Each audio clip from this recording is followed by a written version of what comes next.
आपके पास Samsung Galaxy F14 है या 13 है, कोई भी फ़ोन है, तो यहाँ पे आप नोटिफिकेशन की सेटिंग कैसे कैसे कर सकते हैं, कैसे नोटिफिकेशन को टर्न ऑफ कर सकते हैं, उसमें सेटिंग कर सकते हैं बहुत।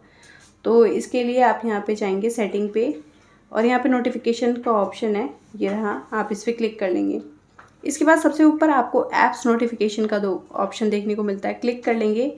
और ये सारी की सारी वो एप्लीकेशन है जो आपके फ़ोन में है और जिनकी तरफ से आपको नोटिफिकेशन रिसीव होता है। जो ब्लू कलर के हैं इनकी नोटिफिकेशन ऑन है। अगर यहाँ पे ग्रे कलर का इसको ऑफ़ कर देंगे तो आपको नोटिफिकेशन नहीं मिलेंगे, टर्न ऑफ हो गए। मान लो अगर यहाँ पे ये ऑन है और फिर भी कोई नोटिफिकेशन मिसिंग हो रहा है या ऑन करना है, तो आप यहाँ पे क्रोम ब्राउज़र पे क्लिक कर लेंगे, मतलब कोई भी, फॉर एग्ज़ाम्पल इसका लॉक स्क्रीन का अलग आप सेट कर सकते हैं, साइलेंट कर सकते हैं, बैज अलग से इसका बंद कर सकते हैं। जब ये इस पर क्लिक करेंगे तो ये ब्लू कलर का, यानी कि ये आ रहा है नोटिफिकेशन। एक बार क्लिक कर देंगे तो ये ग्रे कलर का सर्कल हो जाएगी, यानी कि इसका नोटिफिकेशन टर्न ऑफ कर दिया आपने लॉक स्क्रीन का, है ना। और इसी टाइप से यहाँ पे नोटिफिकेशन कैटेगरी पे जाके ब्राउज़र का ये सब का ऐसे करके अंदर से कुछ सेटिंग आप कर लीजिएगा, ठीक है। जिसको एडवांस सेटिंग करनी होती है वो यहाँ से आके कर सकते हैं।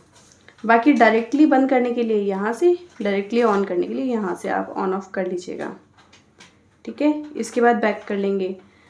और अगर किसी का नोटिफिकेशन पूरा शो नहीं कर रहा है, ये वाला शो कर रहा है, तो आप यहाँ पे जाके ऑल पे क्लिक कर लेंगे तो सारे के सारे नोटिफिकेशन आएंगे। और इसके बाद यहाँ पे लॉक स्क्रीन नोटिफिकेशन आ जाता है। तो लॉक स्क्रीन पे अगर आपका नोटिफिकेशन सारा शो हो जाता है, किसी ने कुछ भेजा है कंटेंट वगैरह या फिर कोई चैटिंग वगैरह, तो ऐसे ही यहाँ पे इसको ऑन कर लेंगे। अगर ये ऑफ़ है तो ऑन करने से क्या होगा कि उसके कंटेंट हाइड हो जाएंगे लॉक स्क्रीन से, ठीक है। और इसके बाद यहाँ पे नोटिफिकेशन टू शो, अगर अलर्ट और साइलेंट दोनों शो होनी चाहिए तो इसको ऑन कर देंगे, या फिर साइलेंट वाला हाइड करना है तो इसको आप क्लिक कर लेंगे। इसके बाद नोटिफिकेशन पॉपअप स्टाइल, तो इसको ब्रीफ कर लेंगे।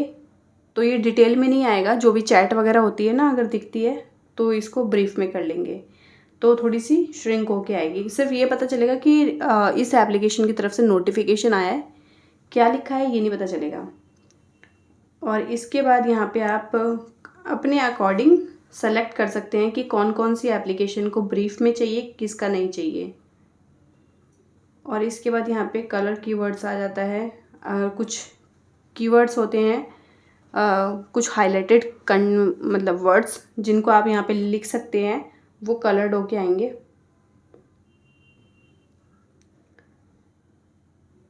और इसके बाद यहाँ पे आपको एज लाइटिंग का ऑप्शन देखने को मिलता है। यहाँ पे जो नोटिफिकेशन आता है तो यहाँ पे लाइट शो होती है ना, इस टाइप से आप अलग अलग स्टाइल लगा सकते हैं लाइटिंग का। डन पे क्लिक कर देंगे और ये डू नॉट डिस्टर्ब आ जाता है। अगर ये लग जाता है तो आपको यहाँ पे इतने बजे से इतने बजे तक रोज़ आपको नोटिफिकेशन रिसीव नहीं होंगे, मतलब आवाज़ नहीं करेगा, ठीक है।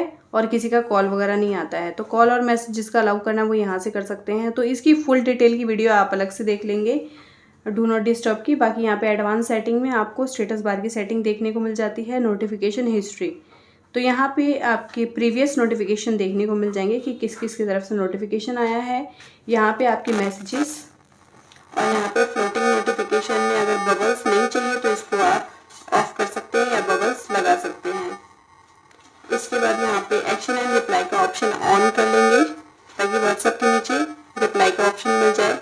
शो स्नूज बटन, इसको आप ऑफ रखेंगे और वो लोग ऑन कर सकते हैं जिनको नोटिफिकेशन पढ़ने का टाइम नहीं होता, वो शाम को आके इकट्ठे मैसेजेस पढ़ते हैं या नोटिफिकेशन, तो ये स्नूज ऑन कर सकते हैं। उससे क्या होता है कि जब भी आप स्क्रीन को अनलॉक करते हैं तो बार बार आपके